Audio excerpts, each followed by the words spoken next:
Утре варненци могат да се насладят на концерта немски Requiem от Брамс, който е част от концертното турне в София, Пловдив, Варна и Истанбул на моите следващи гости. Събитието се организира с подкрепата на Община Варна и Държавна опера Варна и е част от кандидатурата ни, разбира се, за Европейска столица на културата през 2019. А наши гости в студиото са Edith, Copley, диригент, и солистите Copley, бас баритон, и Тина Stallard, сопран. Превод в ефир, за което предварително благодаря на Катерина Георгиева. Welcome. Good morning. Welcome to Bulgaria. Здравейте. За първи път ли сте в България и впечатленията от нашия град? Tell us if this is your first time in Varna and what is your first impression about the city when you first time? Well, this is my first time in Varna, in Bulgaria, and it's a beautiful, beautiful city. And I've been on the Black Sea before, but not here. And it is a vibrant place. Тя казва, че това е първото и посещение във Варна и първото и пътуване до България изобщо. Каза, че е абсолютно изумена от това колко красив град е Варна и от това колко жив е и изобщо вибрациите на града. Музикански се изразява. Другите гости били ли са преди това в България? Have you been to Bulgaria before?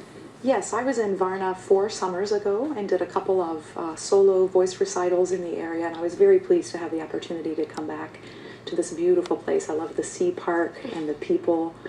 Тина е била във Варна преди 4 години и е участвала в няколко проекта като солист отново. Каза, че за нея е щастие, че мога да се върне отново в Варна и да бъде част и да види отново морската градина и морето. First visit. Yeah, first visit to Varna. Very beautiful. First visit to Bulgaria. Yeah. Това е първото ми посещение в България и първото ми посещение във Варна. Много красиво място. Имате ли очаквания от варненската публика в този случай? What's your expectation from the audience in Varna now? Well, we're hopeful that we have a nice audience for the program that we're doing tonight. It seems like music is a very important part of the culture in Bulgaria, a great appreciation for music. Ние се надяваме, че тази вечер публиката ще хареса това, което ние ще представим. Те ще пеят Брамс, един немски реквием. И ни прави впечатление, че хората като цяло имат отношение към музиката във вашата страна и се надяваме да им се хареса и това, което ще ви покажем тази вечер. Do you expect something from the audience tonight? The audiences that I've experienced in Bulgaria in the past have been very appreciative of music and very warm. So Хората в България и това, което се надявам да видя отново, разбира се, тази вечер, е, че публиката в България е много топла и много чувствителна. Вие всички имате отношение към музиката и се надявам да видим това и тази вечер отново. And we also performed the piece that we're doing tonight, Brahms' Requiem, in Sofia, and the audience was extremely welcoming and responsive. Това, което ние ще пеем тази вечер, го представихме вече в един от предишните си концерти, така че и там публиката го прие прекрасно, така че се надяваме да се хареса и на варненската публика. Какво е усещането да работите с български музиканти? Има ли разлика в нивото? What is your impression about the Bulgarian professional musicians? Is there a different work ethics of the way things are organized here and the way things are back in the States? Well, I think when you talk about professional musicians, there's an automatic work ethic. A drive for quality work, and it's very evident here. It was a pleasure for me to work with the instrumentalist in Plovdiv, and then yesterday to rehearse with the orchestra here in Varna. Wonderful musicians. This is one of the reasons we wanted to do this, is the collaboration, the wonderful collaboration. За нас е изключително интересно това, че ние имаме възможност да работиме на концертите си и в Пловдив и в Варна, а и преди това в София. Казва, че когато става въпрос за музика и за професионални класически музиканти, етиката си идва от само себе си. Хората обикновено са много добре подготвени и за всички тях е било страхотно удоволствие да работят особено с Пловдивската филхармония и на вчерашната репетиция с Варна са казали, че общото класата на българските музиканти е много висока. Доколкото имам информация, хоровете, които гостите ми водят, са с невероятни качества и забележително ниво. Каква е културата с какво сме по-различни тук? Well, this is for Dr. Copley, and from what we know, the choirs that you conduct are very well prepared and very high quality musicians, all of them. How do you see the difference between the American choirs that you're conducting now and then the Bulgarian musicians that you had to work with in collaboration in some of these projects? Well, I think there's a similarity in that the Bulgarian choirs were also very well prepared, which made the collaboration very satisfying and wonderful. For the students and the singers that I brought from the United States, working with Cosmic Voices in Sofia, just incredible precision and clarity. A different kind of sound production that is unique and special. And my students were captivated by that. Това, което ние имахме възможност да направим, особено в София, е, че направихме един съвместен проект с космическите гласове, диригент Ваня Монева. И за нас беше изумително това, че те са изключителни професионалисти.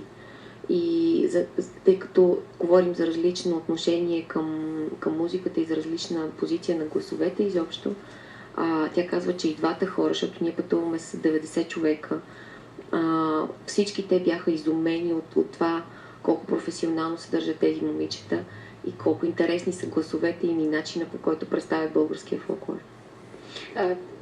Чували ли сте вие, те дали са чували тези специфични български гласове и какво е отношението им? Have you heard, especially you being soloist, have you heard some of the very traditional Bulgarian music voices, and what do you think about the Bulgarian folklore and Bulgarian music in general? We had a project in South Carolina where we're both teaching at a university in South Carolina, and there with our symphony we did a project, and a group of folk singers from Bulgaria came and they participated, and the students and the audience, everyone with the beautiful costumes and the singing, and was just really enchanted. Ние двамата с Тина сме преподаватели в университета на Южна Каролина, където живеем. И там сме били въвлечени в няколко проекта, един от които е бил посещение на български хорове, които идват за да участват в съвместни продукции. Той казва, изумително е начина, по който изобщо се случва музиката в България и ние всички сме много развълнувани всеки път, когато има възможност да работим в такива проекти. Who was your guest over there? We had also, let's see, it wasn't I get the two groups sometimes confused, not the Cosmic Voices, but... Philip Kuta? Yes. Yes, I think so, yes. Те са работили заедно с Филип Кутев, а сега в София имаха съвместен проект с космически гласове. I think that you've mentioned the Mystery of Bulgarian Voices as well. Yes. Мистерия на българските гласове. Те са работили с най-добрите ансамбли всъщност в България. You've worked with the best ensembles and the best choirs in Bulgaria possible. Лично за себе си някога изкушавали ли се да се занимават с друг жанр на музикалното изкуство? That's an interesting one. Have you ever been tempted to work in a different genre but classical music? Yes, I grew up wanting to be more of a commercial or popular music singer, and in fact loved American country music as a small child, and never studied voice until I went to college, and that's where I really discovered classical vocal music. Като дете аз много исках да стана поп-певица. И тъй като много обичам кънтри музиката, мечтах, че един ден ще стана кънтри певица. И чак когато отвлязох в колеж, открих обаянието на класическата музика и започнах професионално да се занимавам, но иначе като дете винаги съм си мислила, че ще бъда един ден известна поп-певица. Yes, I think I grew up not only just hearing popular music, but also listening to musical theater, which is Broadway in the United States is one of our sort of national music styles. And so I thought maybe in the theater would be something that I would like to do. Ако не бях станал професионален класически музикант и певец, може би бих се занимавала с нещо на Бродуей, бих пяла в мюзикли. Тъй като в щатите мюзикъл е едно от теченията на тяхната музикална сцена, което те много обичат и много уважават. И как един човек избира за себе си да стане диригент? Това е много специфична професия. What happened that you became an actor? How did it happen? Well, I think first I became a teacher. I think being a teacher is always my number one thing, and the conducting is as part of that. I started teaching small and kind of now I teach, you know, the older students, but I think that's the first thing. And I think one of the reasons why we wanted to come to Bulgaria is when we choose these trips, these tours, to go someplace that's not,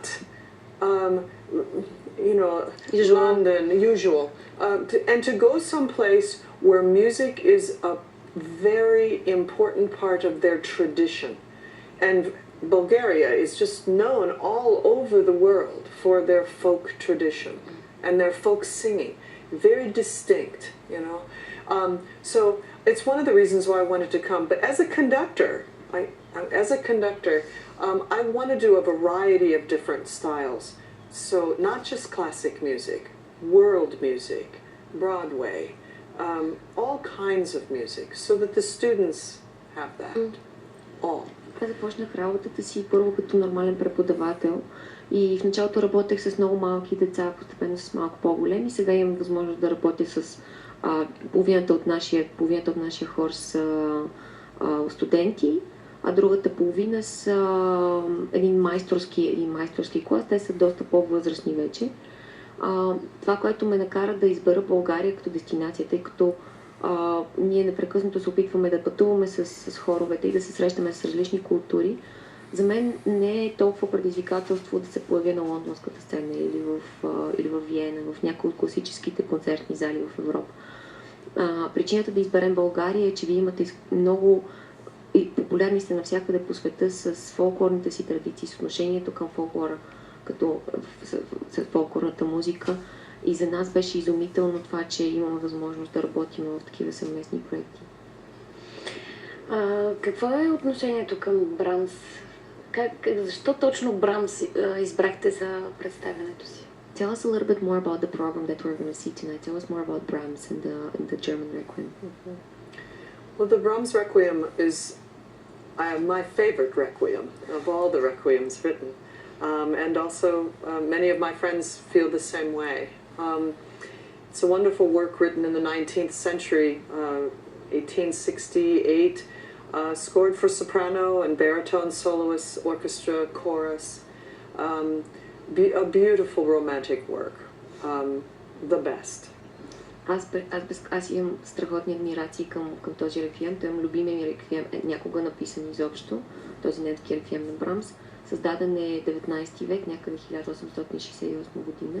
Има чудесни партии за нашите двама солисти, за баритона и за сопраното. И аз съм сигурна, че на всички, които работим по този проект, един от любимите проекти, много романтичен. Тяхното отношение. How do you feel about Brahms? It is a very rewarding work to sing, and even just to listen to. I've been involved in it as a chorister and as a soloist and audience member, and I honestly never tire of the work. You can hear the passion of Brahms, you can hear his grief in some of the losses that he experienced in his life, and sense his hope that his faith provided to him in the work as well. Това, което аз много харесвам в Брамс е, че работила съм по този проект и като хорист, и като солист. И това, което на мен много ми харесва е, че може да се усети страстта му, когато се слуша Брамс. Усещаш и мъката му, и романтичната посока. Изключително интересен проект и винаги се радвам, никога не се изморявам от това да работя по този проект. И отношението на един мъж към Брамс. And the attitude of the male point of view about Brahms. Yes, very satisfying to sing. Very nice solo sections, as well as wonderful choruses. And I think the audience members will recognize one of the choruses. It's often done by choirs, just as an excerpt. It's how lovely are thy dwellings, wie lieblich sind seine Wohnungen. Yeah, and so the choirs, people who come will recognize that piece certainly, and others as well.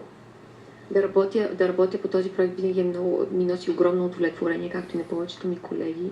И вие ще видите, има част от този реквием, който много често се пее от хоровете като отделен отказ, и той е много популярен. Мисля, че публиката тази вечер ще го разпознае много лесно, но винаги ми носи огромно удоволствие да работя. И аз казвам, също съм работил и в хора, и като солист. За мен е много лесна и много приятна работа. И след Варна? What comes after Varna? We go to Istanbul. Заминаваме за Истанбул. A big city. Това е много голям град. And we are going to do a performance with one of the university choirs there. The choir just won the Varna International Choral Competition. Ние ще работим в Истанбул с един от местните университетски хорове и те, доколкото разбрах, са спечелили награда на някакво варненско събитие, международен конкурс във Варна са спечелили този хор. Надявам се да се представят успешно както тази вечер във Варна, така и в Истанбул на представянето си там. И се надявам това да не е последната визита в България. We wish you all the luck tonight at the concert, and not only tonight but in Istanbul afterwards. And we really hope to see you back in our city again. Thank you so much. Thank you so much. Благодаря ви и на вас за изключителния превод и се надявам, уважаеми зрители, да сте останали също толкова приятно впечатлени, колкото мен от гостите в студиото ни. И до вечера в 19 часа да бъдете на концерта на този немски реквием от Брамс. Вижте останалите предложения от културния афиш.